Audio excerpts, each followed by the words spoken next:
We are down to the final stretch. We are on the neutrals. You might say, where's Warlock? Where's Warrior? Well, as I mentioned, as of the recording of this video, we haven't seen a lot of the cards yet.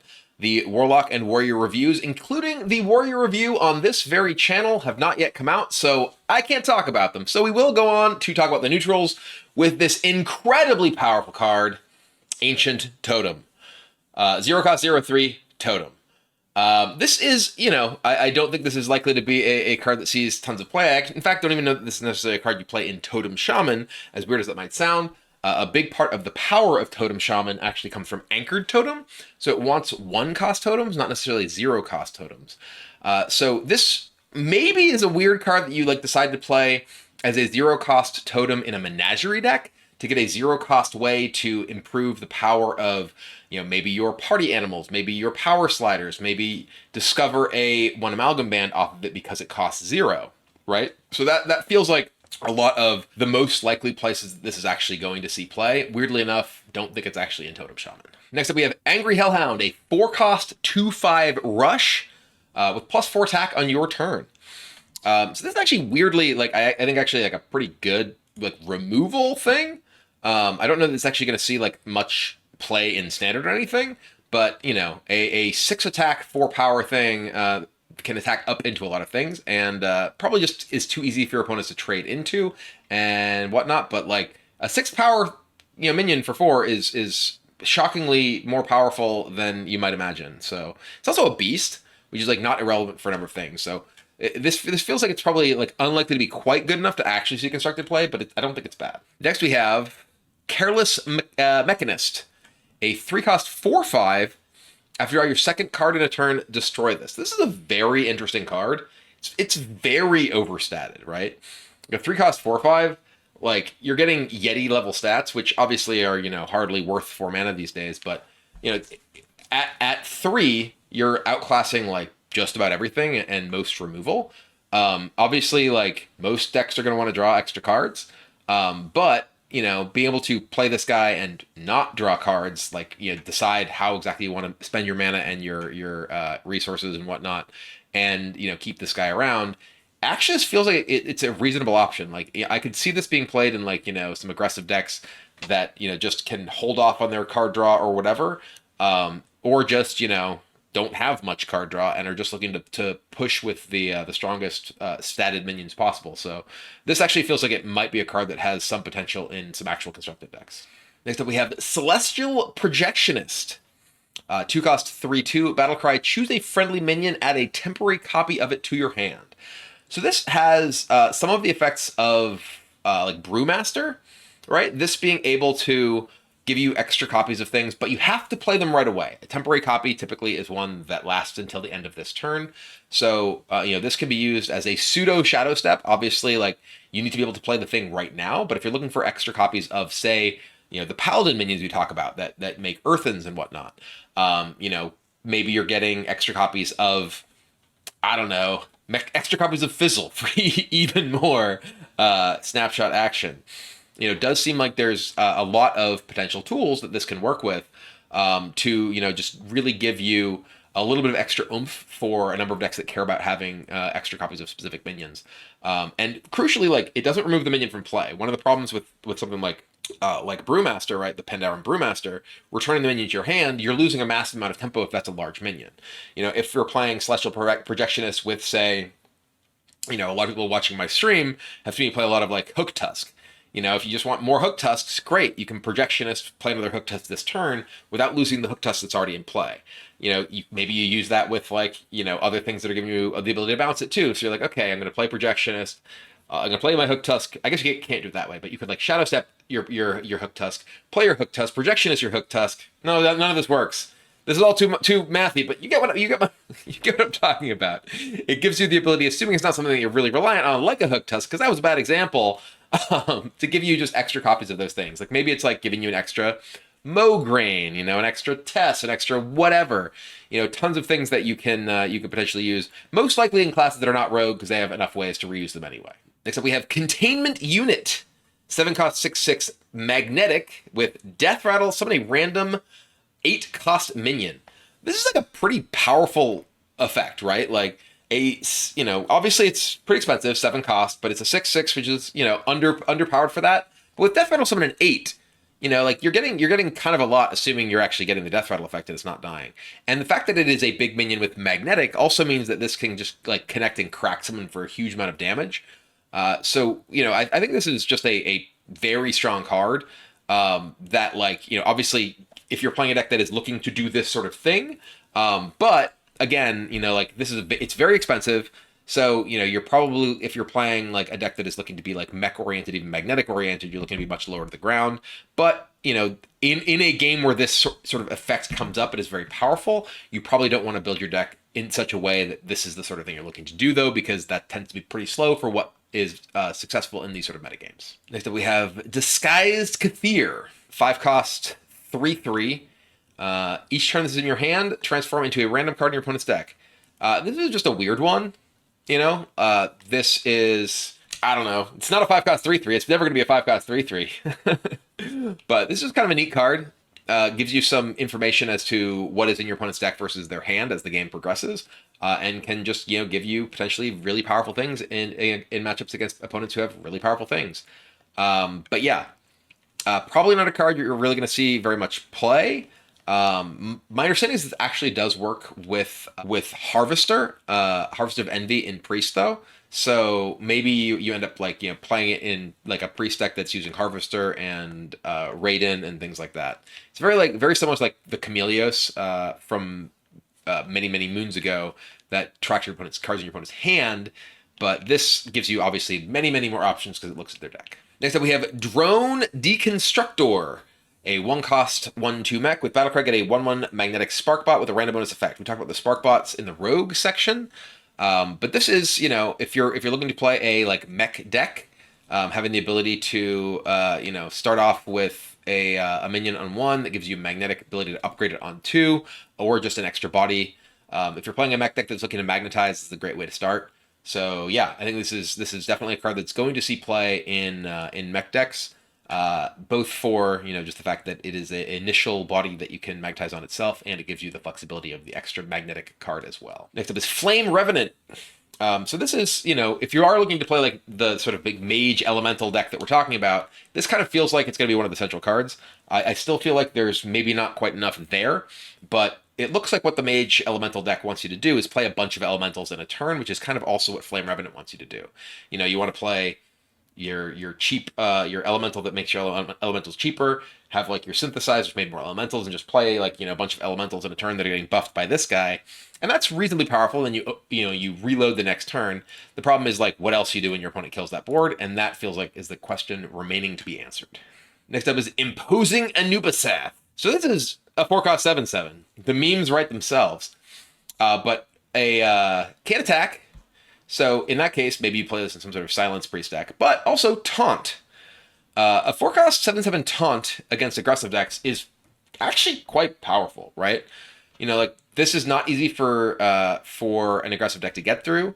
It doesn't have a minion type, so that is definitely a downside to it in a lot of different strategies. But I can certainly see this like being a card that you play in like decks that just are looking for some defense against like aggressive decks that are coming at you quickly. It's like, what? Okay, I'm just gonna play a 4 cost 7/7 that you got to get through in order to hit me, and that can get some work done. So while I don't think this is a card that's like likely to be very popular, I certainly could see it finding some play. All right, next up we have InventoMatic, a 2 cost 2/3. Whenever you magnetize a minion, give it +1/+1. This feels like this sort of thing is probably not going to be like this shows up in every mech deck. But I do think that if you're playing a deck that has a bunch of, say, the Spark Bots, which have magnetic, say like Mech Rogue, that is definitely a powerful home for something like this. The Mech Rogue deck is going to have a bunch of ways to make a bunch of extra Spark Bots and such, and that gives you a ton of payoff for this guy, right? If every Spark Bot becomes +2/+2 instead of +1/+1, along with their abilities, that's really good. And you can, use those alongside, say, the Mimeron, and suddenly you're getting, +2/+2 and a bunch of your gadget things and kind of going off. So seems like a sweet card in probably exactly Mech Rogue. Next up we have Cologarn, 8 cost, 6/10 rush. Whenever this attacks a minion, put it into your hand. Death Rattle, move any in your hand to your opponents. So this is a very interesting card, right? Like, if you get this out and your opponent can't immediately answer it, you just are stealing their creatures and playing their creatures, right? Obviously, the Death Rattle, your opponent just gets them back. And it is an 8-cost minion, so it's going to be pretty easy for a lot of decks to, like, either have ended the game before this matters, right? If they're playing, like, a lot of minion decks, or, be able to kill this once you get to that point. But, like, this doesn't take damage back, right? This is whenever this attacks a minion. So your opponent does need to do 10 damage to this in order to remove it. It's not like after it attacks a minion, put it into your hand. This never takes damage back from a minion it attacks, right? And it's Rush. So I feel like this is actually a pretty interesting card, like, against any kind of, like, mid-range or big minion deck. So the real question is, are there these big minion / mid-range decks where this is actually going to be good? Do those exist in competitive Hearthstone? And I think mostly no. You basically only really see, say, like, mid-range Hunter as a deck that's, like, actually playing, like, big minions in sort of the mid-game. But most of those minions are rush minions or charge minions or, minions that just immediately kill you. So even this is, like, probably not going to get as much value as you might hope off of them. But, and then they can probably just kill it with a star power if you do. But overall, I think it's an interesting card. I don't necessarily think it's likely to be good in the way that Hearthstone metagames tend to play out these days, but it's certainly something to keep an eye on. Next up, we have Mechanome Guide, a 4-cost 3/4 mech. Battlecry, discover a spell. Forge, it costs 3 less. This is an interesting card, but I feel like, let's compare this to, like, Nerubian Vizier, right? Vizier is just 3 costs, you get a discount of 2 on the minion if a undead died. Or rather, on the spell if an undead died. And that's a lot easier to set up than paying 2 extra mana. Maybe you're playing a deck that doesn't necessarily have things that it's doing in the early turns. Maybe this goes into, like, a, like, mage deck.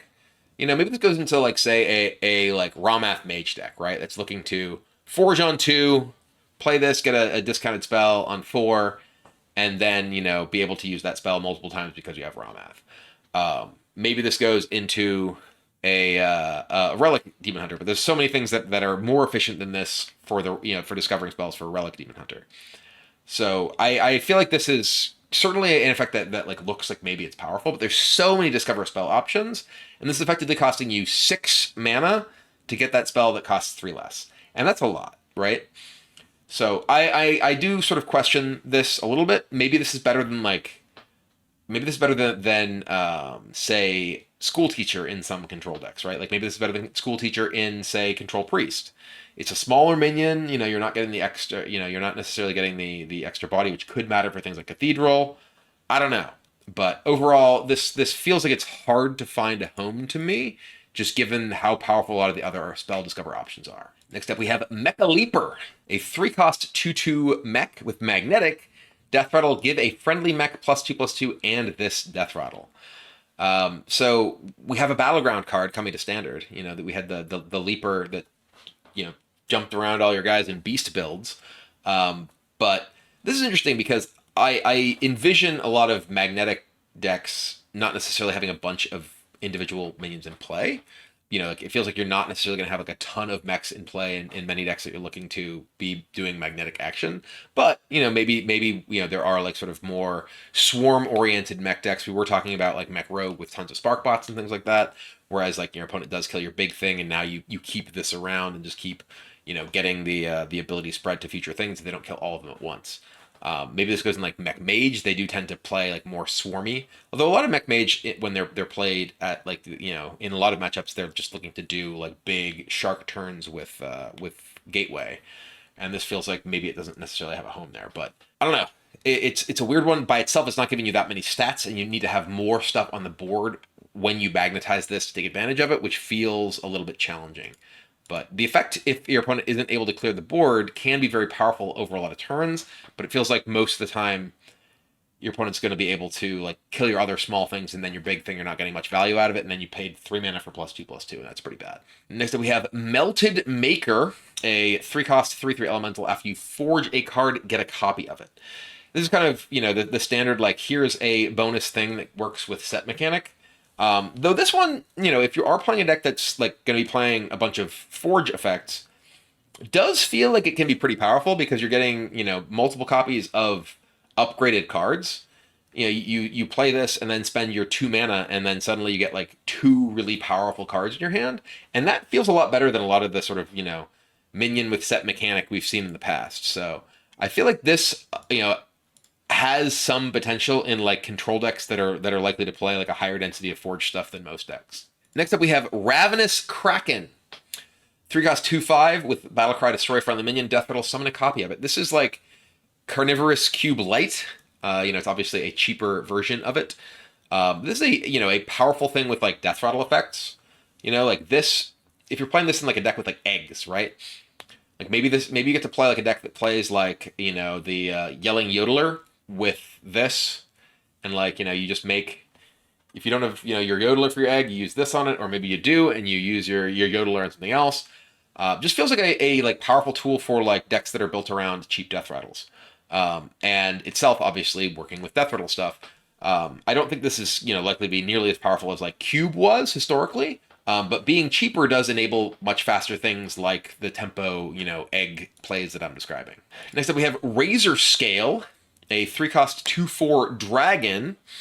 Cards can't cost less than 2. This is a very interesting card. This is like, oh, you're playing Rogue? Sorry. It just makes it so difficult for a lot of decks to function, right? Specifically Rogue. It's mostly just like, hey, Rogue, your deck doesn't work, and that's kind of satisfying. I don't know if this is really a card that like goes into a lot of decks, but like, wow, is it good when it's shutting down 0 cost things off of Relic of Dimensions, when it's shutting down like Shadow Steps, it's shutting down the effect from like Serrated Bone Spike and things like that. It shuts down like discounts from the Seagate Gateway or whatever, Seafloor Gateway that we're talking about with Mech Mage. It just feels like it can kind of do a lot, right? It's obviously like, it's a 2/4 for 3. It's not hard for your opponent to remove if they have a board, but if they're playing any kind of like combo deck that relies on cost reduction, and when there's a lot of those, it just feels quite powerful. So I feel like this is maybe this is a card that ends up in EDC banned. Maybe this is a card that you're like playing in like a slow controlling Dragon Paladin. Maybe it's a card you're just looking to discover. But overall, I think this is a very cool card to exist, because it is actually an out against those style of decks, which can be very frustrating to play against. I don't expect to necessarily see tons of play, but I think the fear of it will be very real. Next up, we have Relentless Worg, a 3 cost 2/4 rush. After the attacks and kills a minion, restore this to full health. I feel like this is fine. Doesn't really feel like a sort of card that's likely to make the cut in constructed decks, simply because like just inefficient minions like this in like early game minion combat don't really like decide how a lot of games play out often enough to really play something like this. It does feel like a very powerful arena card, but doesn't really feel like the sort of thing that's likely to be good enough in standard. Next up, we have Serenite Tol'vir, a 4 cost 3/5 taunt. Whenever this is attacked, draw a card. This is actually weirdly kind of awesome in some matchups. If your opponent's playing like a like token type deck, like this against like Outcast Demon Hunter, right? They're like, oh, I have security. Obviously they're probably just gonna walloper it or whatever. But I think this is it's like actually a pretty potent card. Against decks with a bunch of small minions, it's super strong. It can really put people in really awkward positions. Like imagine playing this into a hunter who played bees, right? You end up drawing 4 cards. It's obviously not efficient. It's a Sen'jin Shieldmaster outside of that. And if your opponent kills it with like direct removal, it's not bad, but or not great rather. But like then they're using direct removal on effectively a Sen'jin, and that's not really that bad for you anyway.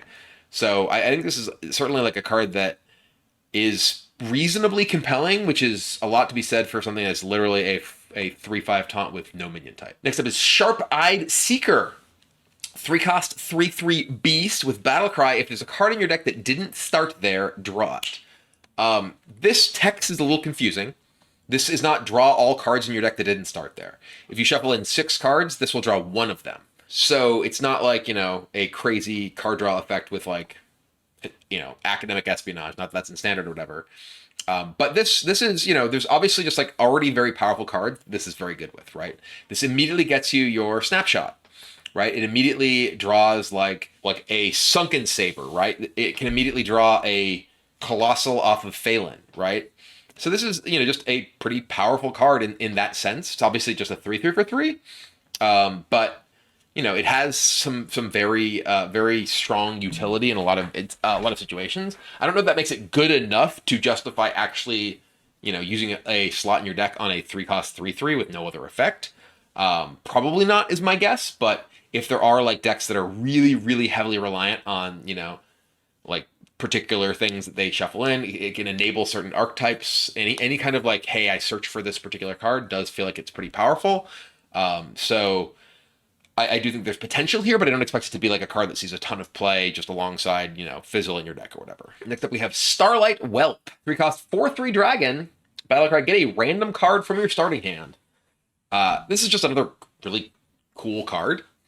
You know, it's a nice incremental value, like early game dragon. I am definitely going to be making a dragon deck. There's even more dragon cards. We're going dragons, folks. There's not really necessarily that much reason to play a bunch of dragons, except because they're dragons, and I'm going to do it. But no, this can like duplicate potentially really strong things. Like, I'm curious if you could actually Starlight Whelp into Starlight Whelp. I think you can. Doesn't say another random card. So like, if your opening hand is like double Starlight Whelp, can you just go virtually infinite by Starlight Whelping into Starlight Whelp into Starlight Whelp into Starlight Whelp? Boom. Got him. Next up, we have Storm Giant. 8-cost 8/8 taunt. Forge costs 2 less. Can be forged endlessly. So we talked a little bit about the Molten Maker guy, right? Melted Maker. There's your combo right there. Melted Maker with Storm Giant. Just forge into oblivion. Just keep making more and more 0-cost 8/8 taunts. Kaboom! Let's go. But yeah. You know, this card is obviously like, hey, I'm playing a long game. I got some excess mana like sitting around, and you can, you know, obviously like over time you're spending more mana on this, right? Or rather, you're overall spending 8 mana no matter what, right? Because the Forge, you just get to incrementally spend it. You're spending basically 8 mana to make it cost 8 less. Is more or less how it works, right? So you're spending 8 mana over the course of the game regardless on this. But being able to break it up over turns is actually really interesting and really powerful. And it's a taunt minion, right? It's not just, this is an 8-cost 8/8 like a lot of giants. The fact, you know, it is actually giving you, you know, some defense that definitely makes it, you know, much stronger than it otherwise might be. You can just forge this on 2, forge this on 3, and play an 8/8 taunt on 4. And a lot of matchups, that's really strong, right? Like if you're playing like a like controlling oriented deck that doesn't necessarily have a lot to do with its mana in the early game, or has a draw that doesn't use its mana that well, you know, you can just forge, boom, getcha. So yeah, I think this is definitely an interesting card. I don't know if it's necessarily good enough to, like, again, see play in like top tier constructed decks. But you know, I certainly am interested in experimenting with this alongside the Melted Maker and making an endless army of 8/8 taunts. Next, we have Time Lost ProtoDrake. How far we've come. 4-cost 4/5 taunt. When you draw this, add a random dragon to your hand. So, as I was saying earlier about dragons, and more dragons, here we go. This is a perfect card. Not only is it a 4-cost 4/5 taunt, but it's a 4-cost 4/5 taunt that gives you more dragons. This is kind of a wild card. Like, you know, compare this to like Twilight Guardian, right? Twilight Guardian required you to have another dragon in your hand, and it was a 3/6 taunt that lost power if it was silenced. And this one just gives you another dragon, right? What a world. I love this world. Give me more dragons. Next up, we have Trog Exile. A 3-cost 4/4 rush with Battlecry, deal 4 damage to your hero. So this feels like, you know, one of those, hey, I am willing to pay drawbacks. I'm willing to take drawbacks to, you know, to get powerful minions. Maybe this has a home in like a Warlock deck that uses the Harp or Void Virtuoso. So you have no drawback for your 4/4 rush. Probably not worth it still. You know, that's probably still just kind of asking a lot to, you know, put this into your deck. which is otherwise just, damaging you even more. I think this is, certainly a card that has at least a little bit of potential. It's a, overstated rush minion. Obviously, yeah, there's a drawback, but if you are, healing yourself or you are more aggressive than your opponent, the drawback isn't that relevant.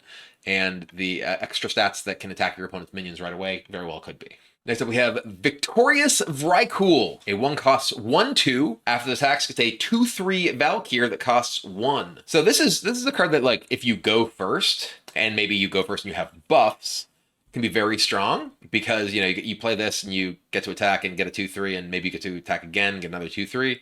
Pretty powerful, right? But like, if you don't go first and your opponent plays something and just kill this, man, is that bad. Your opponent just plays like a 2/2 on 1, or plays like a vicious Slither Spear and just attacks it and value eats it. It seems mostly pretty weak, but I could definitely see decks that like have like a kind of empty 1-drop that can use the extra bodies could be reasonable. It helps feed Infuse. Overall, I think that you're probably going to find better options elsewhere, but it is, I think, not a card to just dismiss outright. Next up, we have Watcher of the Sun. 2 cost 2/3 with Battle Cry. Get a random Holy Spell. Forge also restore 6 health to your hero. So this guy is actually, I think, pretty good. So basically, 4 mana for a 2/3, and this is, again, 4 mana you can play over multiple turns. 4 mana for a 2/3 that restores 6 health to your hero and gives you a random Holy Spell. I could easily see this being played in, like, the multi-spell mage, the multi-spell school mage, because A, it gives you a Holy Spell, which you otherwise, might have challenge getting, and also, healing yourself isn't something that mage does super well. So this feels like, I think, a card that like definitely has some homes. Just a 2/3 that gives you a random spell, right, is like not terrible. It's at least okay. And having the additional upside of, well, this gives you the ability to like, sustain yourself is very valuable to classes that otherwise don't have great ways to do that. So I definitely think this is a pretty interesting card, and I do expect it to see some niche play. And our final card of Titans, well, other than the ones that haven't been revealed at the time we're recording this, is XB488 Disposal Bot. 5 cost 3/2 mech. Battlecry, deal 5 damage, randomly split among all enemy minions. Forge, gain lifesteal. Meh. Similarly, if there are... this is kind of like a InventoMatic, right? Very InventoMatic-ish. And like, if you are playing a class that doesn't deal with wide boards very well, or doesn't have great ability to gain life, then either of these abilities could be kind of valuable. The one place that I actually think this feels like it could actually be like reasonably strong is if you did want to play a slower rogue deck, right? In a rogue deck where you have access to like Shadow Step to multiplay this, and you like forge it, and then can cast it, wipe some stuff off your opponent's board, Shadow Step it, do it again. Maybe there's some utility there, but overall, just does not really feel like something that's likely to find much of a home. There you have it. That is our review of Titans. Like I said, there are obviously some cards missing, most of Warlock and Warrior, which, again, as the time, or rather at the time of the recording of this, had not yet been revealed. But there are some cool ones. I can guarantee you that, because I'm revealing some of them. Which, by the time you watch this, maybe will have already happened. In fact, probably will. But anyway, I'm really excited for Titans. I think there's a lot of very, very cool cards across pretty much all of the classes. I'm very excited. I think Forge is a really cool mechanic. I really enjoy things that give you sort of optionality and modality on a lot of the other cards, give you incentives to spend your mana in different ways rather than just play the green card each turn. Definitely very cool stuff. So overall, super, super excited for Titans. Let me know what you think. What are your favorite cards? What's your favorite Titan? Is it just Sargeras, like Reddit told you? Or do you have other taste? Mine's actually Sargeras, so... But anyway, thank you very much for watching. Looking forward to Titans. I will hopefully be taking part in the theory crafting stream that is happening on the 26th. I will be doing so from a laptop in a hotel in Barcelona, though, because I'm going to be there for MagicCon all the way through the release of the new expansion. Looking forward to that, coming August 1st. Thanks for watching. I'll see you then.